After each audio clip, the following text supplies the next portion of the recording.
What's up everyone? In this week's video we're going to be talking about the differences between Australia and the US. First off, we have the metric system. Now I knew this was going to be something different when I came here, however I didn't know how well I would be able to adjust to it. It did take a little bit getting used to. You go to the gym and pick up a weight and it says 25 kilograms. You think can't be that heavy and it's over 50 pounds. A little difference there. When you go to the deli and you're ordering cold cuts, went up, ordered, tried to get a half pound of turkey. They had no idea what a pound was. I had no idea what a kilogram was. I'm like, okay. I went out, Googled some stuff, and went back in line. Temperature was another main difference. Celsius, Fahrenheit. We had used Celsius a bunch in science classes, so I knew some benchmarks, boiling, freezing, room temperature. But I got pretty used to, if I heard it was 18 degrees Celsius outside, I'm like, all right, that's okay. I don't need a sweatshirt. Set my phone to Celsius so I could get more accustomed to it. I got pretty good at the distance too. Kilometers instead of miles, meters. It would be nice if they had something between centimeters and meters, foot per se. Next would be the fact that they drive on the left side of the road. Obviously, that's a pretty common thing in other countries. However, I did not think it would mess with me as much as it did. When you're trying to cross the street, instinctively, I was always raised to look left. That's where the cars come. They drive on the right, they come from the left side. So that's what I was looking for. And then you start to take a step, and then the car comes on the right, and it's kind of scary.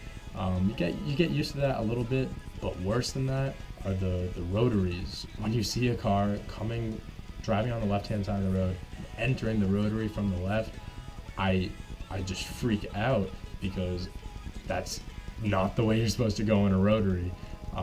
So if I had any thought that I could drive anywhere in this country just from watching cars go into rotaries, I know I would not be able to. I would just instinctively go to the right. Another thing is their spelling and pronunciation.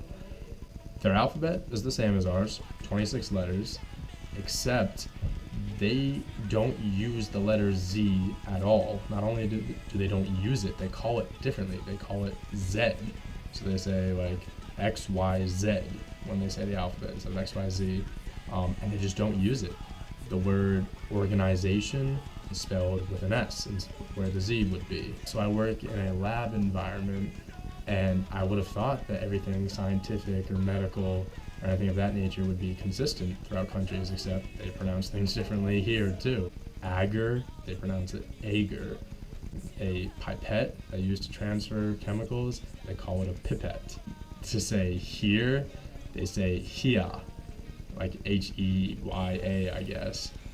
Beer, bia. I mean, that's just like an accent thing to get used to, but it's pretty different than the word. They just kind of ignore ours, like a Boston accent, but they're just kind of worse. Next, we have ordering food. Anytime you're at a restaurant, you go up to the bar and you order your food there where you'd order your drinks, and you order whatever, and they give you this stand with a little number on it, like a card, and you go and take that to your table. And you get to choose wherever you sit down yourself, you put that card there, and then when your food's ready, the waiter goes and looks around for that number and finds it. It's pretty convenient because you get to pick your own seat and you're independent. However, there was one time when they couldn't find our table and our food was being walked around for probably like 10-15 minutes until they actually finally found us. Also, when you go and pay things, sometimes there could be a minimum for your card. Here, the term they use is FPOS, so it would say like FPOS minimum $10. So if you're ordering something with a card, it's got to be over $10. I cannot tell you what FPOS means. It could stand for something, I don't know, just weird Australian stuff. The next major difference here is the stairs in the streets.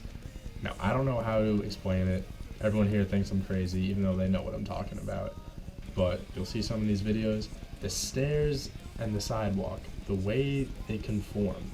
It's like if the sidewalk or the street is on a slight hill, the stairs, instead of just being straight, normal stairs, and then cutting off where the hill starts to come, they slant and they conform to the shape of the land. So you could be walking down stairs, which are supposed to be flat, equidistant stepping apparatus, and then suddenly it starts slanting one way, and then the distance between this step and the next step changes with every step you take, it could be 6-inch gap or centimeter, whatever the hell, one time, and then the next time it could be half that, and you don't know, and it's dark and it's raining, and I have not fallen yet, but before I leave here, I know I'm gonna fall, and I just hate it. Every time I see the stairs, I hate it, because I know I'm gonna fall. That sums up most of the differences between Sydney and the States. However, after over a month of living here, I've grown accustomed to most of them, and it might even be more of a culture shock going back home and not calling them jugs. That's it for this video. I have a couple more coming up, so stay tuned and keep it real.